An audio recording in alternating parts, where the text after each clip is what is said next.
Hello friends, எல்லாருக்கும் வணக்கம். Welcome back to Pot to Plates Kitchen. நான் உங்க கிறிஸ்டி.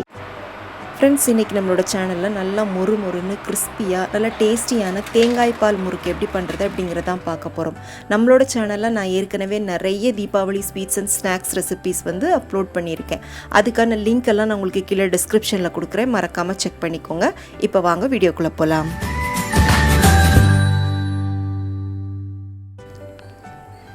முறுக்கு பண்ணுறதுக்காக இங்கே 1 கிலோ அளவுக்கு பச்சரிசி எடுத்து வச்சுருக்கேன்.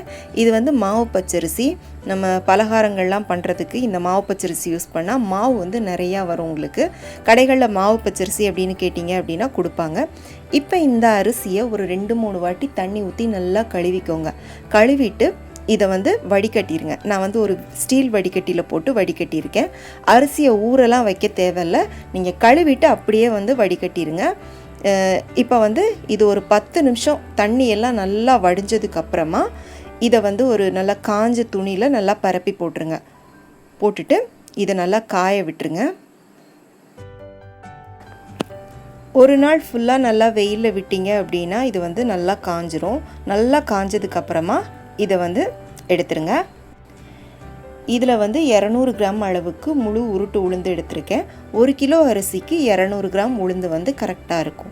இதை வந்து நான் ஒரு தடவை சும்மா தண்ணியில் வாஷ் பண்ணி எடுத்து வச்சுருக்கேன். நீங்கள் வந்து கழுவாமல் அப்படியே போட்டு வறுக்கிறதா இருந்தாலும் வறுத்துக்கலாம். இப்போ இதை நம்ம ஒரு வெறும் கடாயில் போட்டு வறுத்துக்கலாம். அடுப்பை வந்து கொஞ்சம் மீடியம் ஃப்ளேமில் வச்சுட்டே வருங்க. நல்லா கொஞ்சம் வறுத்தீங்க அப்படின்னா நம்ம அந்த கழுவுன ஈரப்பதம் வந்து அப்படியே காஞ்சிரும். நீங்கள் இந்த உளுந்தை வந்து ரொம்ப சவக்கிற அளவுக்கு வறுக்கக்கூடாது. அதே சமயம் உளுந்து வறுபடணும். அதனால் அடுப்பை மீடியமில் வச்சு கொஞ்சம் நல்லா உங்களுக்கு அந்த வறுபட்ட வாசனை வரும், அது வர மட்டும் வறுத்துக்கோங்க. இப்போ பார்த்திங்கன்னா உளுந்து நல்லா வறுபட்டுருச்சு. அதே சமயம் அதோட கலரும் மாறாமல் இருக்குது. இந்த அளவுக்கு வறுபட்டால் போதும். இப்போ நம்ம அடுப்பை ஆஃப் பண்ணிடலாம். நம்ம காய விட்ட அரிசியையும் வறுத்த உளுந்தையும் நான் ஒன்றா சேர்த்து மிஷினில் கொடுத்து நான் அரைச்சி வாங்கியிருக்கேன்.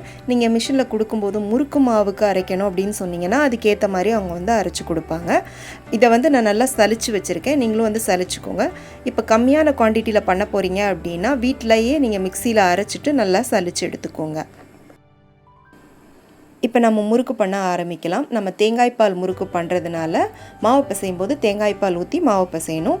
அதுக்கு வந்து பார்த்திங்கன்னா இதில் ஒரு தேங்காவை அரைச்சி நல்லா கெட்டியான தேங்காய் பால் வந்து எடுத்து வச்சுருக்கேன். இந்த பாலை நம்ம அப்படியே ஊற்றக்கூடாது, சூடு பண்ணி தான் ஊற்றணும். அதனால இதை வந்து நம்ம சூடு பண்ணிக்கலாம். இது கூடவே வந்து 1 டீஸ்பூன் அளவுக்கு சர்க்கரை போட்டுக்கோங்க. போட்டுட்டு நல்லா கலந்து விட்டுக்கோங்க. இப்போ இது வந்து நல்லா கொதிச்சு லைட்டாக பொங்குற ஸ்டேஜ் வரும்போது நீங்கள் வந்து அடுப்பை ஆஃப் பண்ணிவிட்டு இறக்கிக்கோங்க. இன்றைக்கி அரைச்ச முழு மாவுலையும் வந்து நான் முறுக்கு பண்ணலை. அதிலிருந்து ஒரு 1/2 கிலோ மாவு எடுத்திருக்கேன்.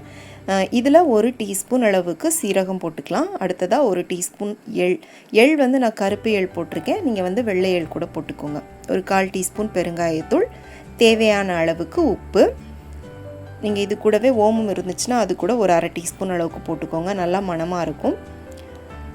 அடுத்தது பார்த்திங்கன்னா இதில் ஒரு 2 டேபிள் ஸ்பூன் அளவுக்கு வெண்ணெயை உருக்கி வச்சுருக்கேன். நான் வந்து அன்சால்ட்டட் பட்டர் எடுத்திருக்கேன். நீங்கள் சால்ட்டட் பட்டர் யூஸ் பண்ணுறதா இருந்தால் கூட யூஸ் பண்ணலாம். ஆனால் சால்ட்டட் பட்டர் யூஸ் பண்ணிங்கன்னா உப்போட அளவை வந்து கொஞ்சம் அட்ஜஸ்ட் பண்ணி பார்த்து போட்டுக்கோங்க.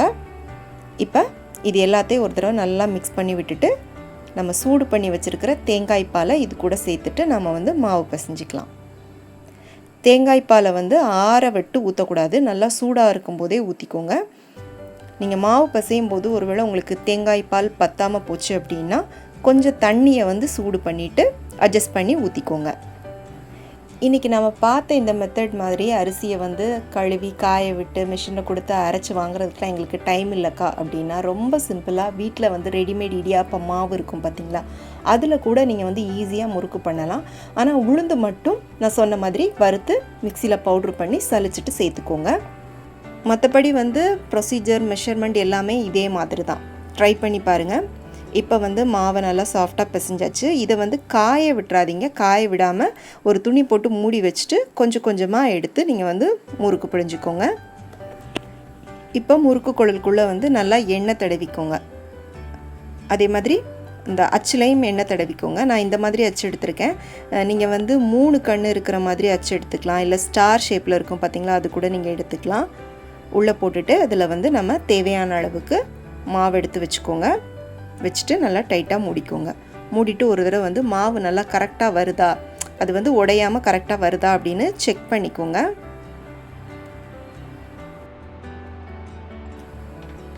இப்போ வந்து நம்ம முறுக்கு சுட்டுடலாம். நீங்கள் டைரெக்டாக இப்படியே வந்து எண்ணெயில் பிழிஞ்சு முறுக்கு சுடுறதா இருந்தாலும் சுட்டுக்கலாம்.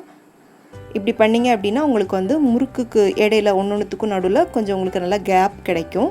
இப்படி பண்ண வராது அப்படின்னா நீங்கள் என்ன பண்ணுங்கள், இந்த மாதிரி உங்கள் வீட்டில் யூஸ் பண்ணுற ஒரு ஜல்லி கரண்டி எடுத்துக்கோங்க.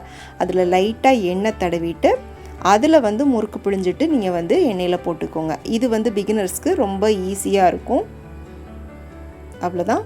இந்த மாதிரி பண்ணிவிட்டு அதை வந்து எண்ணெயில் போட்டுக்கோங்க. இல்லைனா சின்ன சின்ன தட்டு இருந்துச்சுன்னா அதில் கூட நீங்கள் வந்து பிழிஞ்சு வச்சுட்டு ஒன்று ஒன்றா எடுத்து போட்டுக்கலாம். முறுக்கை எண்ணெயில் போட்டதுக்கப்புறமா அதை உடனே கரண்டியை வச்சு திருப்பி போட ட்ரை பண்ணாதீங்க. முறுக்கு வந்து பிஞ்சிரும். கொஞ்சம் அது வேகிறதுக்கு டைம் கொடுத்துட்டு அது கொஞ்சம் வெந்ததுக்கு அப்புறமா வந்து திருப்பி போடுங்க. அதே மாதிரி முறுக்கு சுடும்போது எண்ணெயோட சூட்டை வந்து ஒரே லெவலில் இருக்கிற மாதிரி பார்த்துக்கோங்க. இப்போ மீடியம் ஹீட்டில் வச்சு முறுக்கு சுட ஆரம்பிக்கிறீங்க அப்படின்னா நீங்கள் முறுக்கு சுட்டு முடிக்கிறது வர எண்ணெயோட சூடு வந்து மீடியம் ஹீட்லேயே இருக்கிற மாதிரி பார்த்துக்கோங்க. அப்போ தான் முறுக்கு நல்லா கிறிஸ்பியாக வரும். இப்போ பார்த்தீங்கன்னா நம்மளோட தேங்காய் பால் முறுக்கு ரெடி ஆயிடுச்சு. இந்த மாதிரி வந்து கொஞ்சம் நல்லா வெள்ளையாகவே இருக்கட்டும், ரொம்ப சவக்க விட்டுறாதீங்க.